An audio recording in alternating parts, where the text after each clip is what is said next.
Hi everyone, and welcome to another FACEHAMMER the Old World show. It's me, Russ the Face Veal, and in this show I'm going to be talking about the article that's just gone up previewing some of the products that are going to be out on release and the Tomb Kings. It's Boxing Day. I hope you all had a good Christmas, but I'll get into the video. I don't have long to record, so I'll just jump straight in.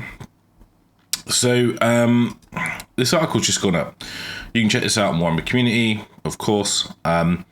So it talks about the Boxing Day being a day from when skeletons are removed from their coffin, not according to Cetra. Yeah, sure. So Tomb Kings and Bretonnian army boxes. Now there was a leak of the box art of the Tomb King box. You can see they look pretty hefty. I mean, look at the size of that. It does tell you that the boxes have got 1,250 points in there, with dozens of plastic miniatures, so it's all plastic. You get the rulebook, which is 352 pages. That's a monster. And then it says 4-page reference sheet, which should be quite useful. 20 d6, a scatter dice, 3 weapon templates, and 2 red measuring sticks and transfers. I'm not sure what transfers are in with the Tomb Kings, as they never had any in the day. I think Brett's did, but we'll see. Maybe they've done some new transfers for the shields. I don't really have much to put heraldry on. So this is the Tomb King one. So you've got the bone dragon, which can be obviously built with the Tomb King on foot and the priest on it. Obviously not sure what way it should be built. I hope they're going to release it separately, because if you want one of each, you don't really want to buy 2 of these, because that's way too many skellies. So it looks like you have 40 skeleton warriors and 32 skeleton archers. Now they look exactly the same models. Now back in the day, they were the vampire count skeletons, and you had an upgrade sprue.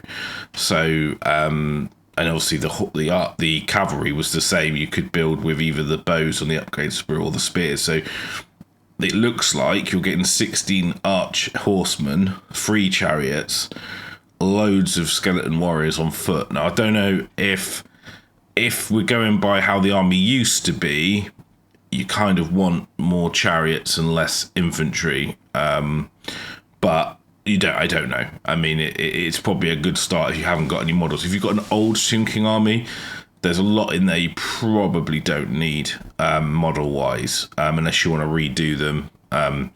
I actually had another Tomb King army on the hobby desk when they blew the world up, which was, I converted mine all out of Tomb Guard.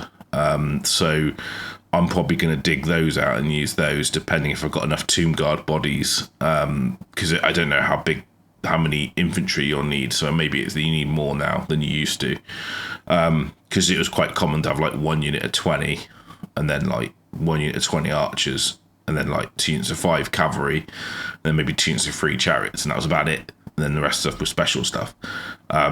Whether or not that changed, I don't know. But anyway, it's a cool set. I don't know if they've put the price on here. No. So I don't know what the price point is, but that's a lot of plastic. And it also says that you have the Brett one. Now, the Brett one I quite like. I think it's a lot of peasants again, but actually I think you might want them now, because we looked at the army list and you had to have peasants to have knights, so you probably need like some peasants in the army. So I don't think it's too bad. Actually, I like the Bretonnian models as well. Like the Tomb King ones are a little bit dated in places. Like the horses, I think, are from when I was like 11 and I was getting the Skeleton Army plastic box sets. I think they're the same horses, so they're very very old. Hopefully, I don't know if they've retooled them at all. I would love it if they'd retooled the Skeleton Warriors to have the Tomb King weapons on the sprue, but I suspect they haven't done that. Then you've got the Brett box. Anyway, sorry, I think it's all about Tomb Kings.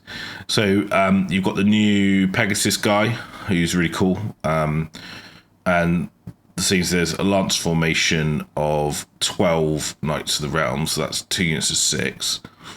And then you've got 36 men at arms, 24 bowmen, and they come with a defensive stakes, 3 Pegasus Knights, and their transfer sheet. There you go. So they've got a transfer sheet.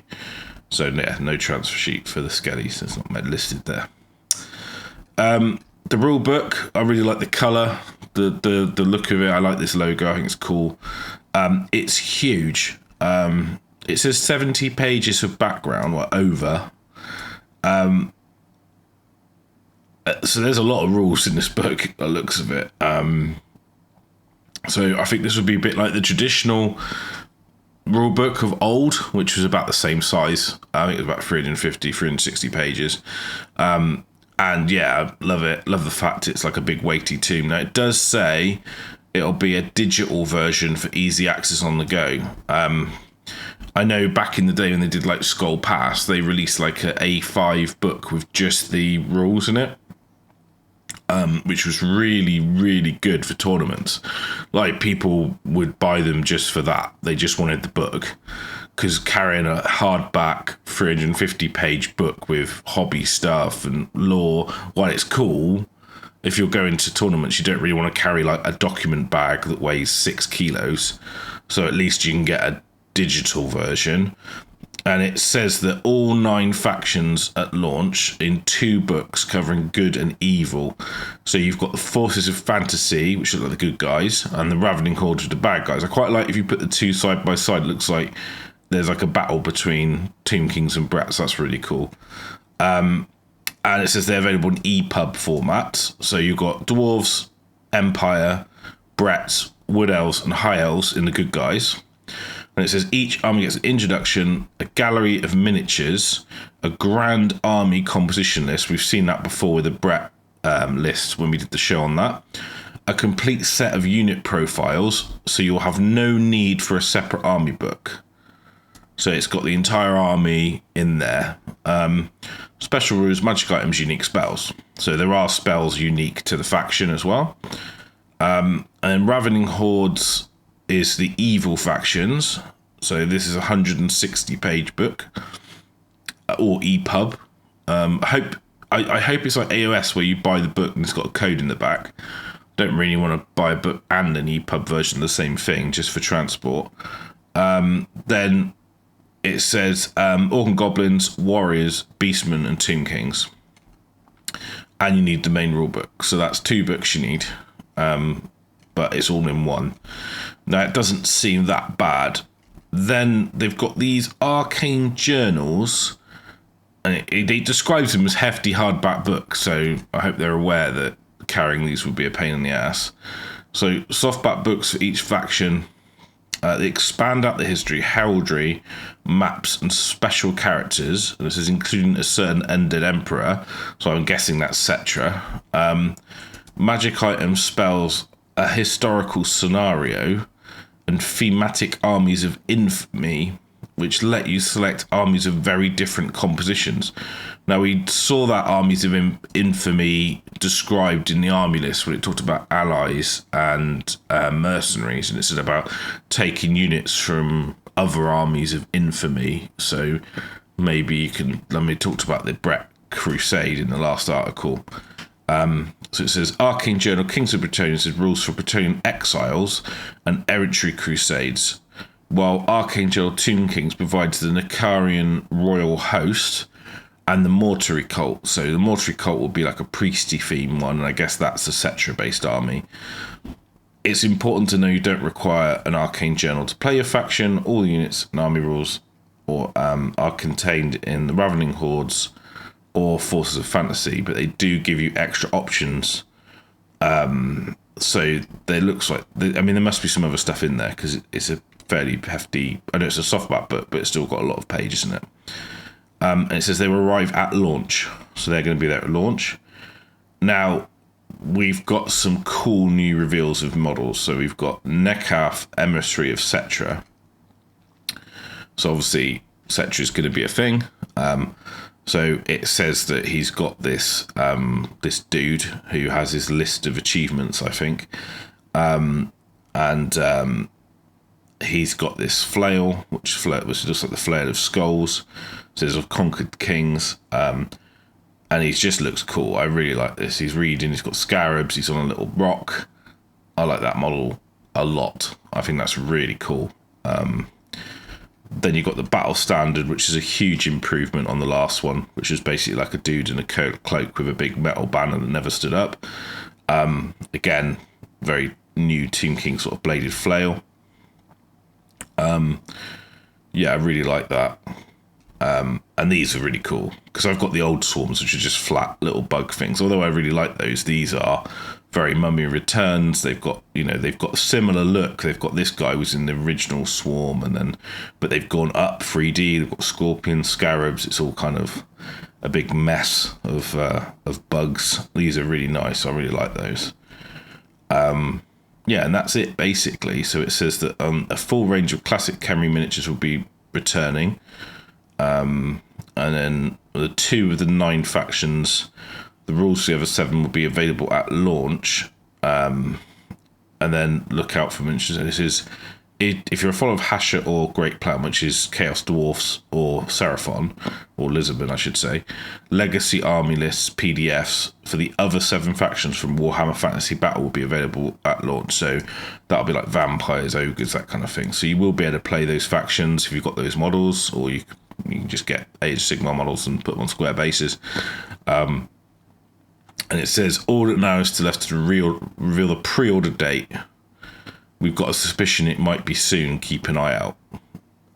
So don't know when, but that's it for the article. You can go check that out yourself. Very excited about the Tomb King models. I think they're really cool. I think these are probably going to be resin. And it talks about like the classic models coming back. My personal favourite, Ushabti. I hope they've done a new Team Scorpion. That would be really cool because that was a pretty dated model. I converted mine. I put Ushabti bodies on Scorpion bodies, so it looked like the Scorpion King type thing. When I dig the army out, I'll show you those. I still need to go up and get out of the loft and raid it all out and see what I've got. It's still back in the corner, so I just haven't gone up yet. So when I put the Christmas decorations away, I'll probably pull it all out.